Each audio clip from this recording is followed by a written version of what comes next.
Toko barikama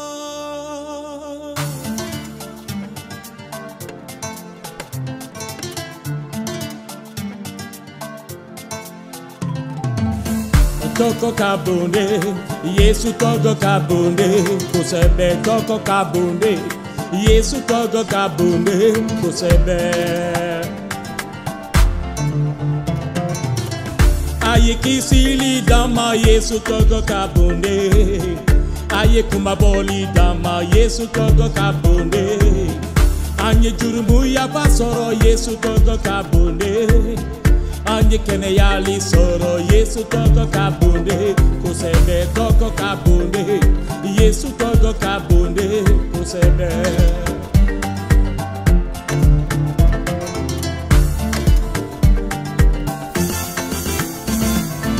Ko anye horonyali soro Yesu togo kabunde Anye aladenya soro Yesu togo kabunde Anye nise nu soro Yesu togo kabunde Anye sebaya soro Yesu togo kabunde Kusebe togo kabunde Yesu togo kabunde Kusebe Yesu togo manafo Suba ube bole O Yesu togo manafo Sitani besiram O Yesu togo manafo Jine ube boli O Yesu togo manafo Bolu fanga beche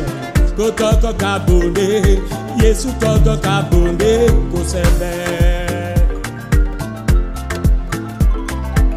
O Yesu togo la Tiento ube yelike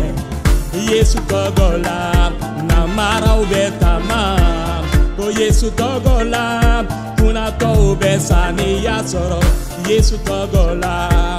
Bobo be kuma O togo kabunde Yesu togo kabunde Kusebe O togo kabu Yesu togo kabunde Togo kabu Yesu togo kabu O togo kabu Yesu togo kabu Togo kabu, oh Yesu togo kabu, togo kabu, kabo, kabo, kabo. Togo kabu de, Yesu togo kabu de, kusebe.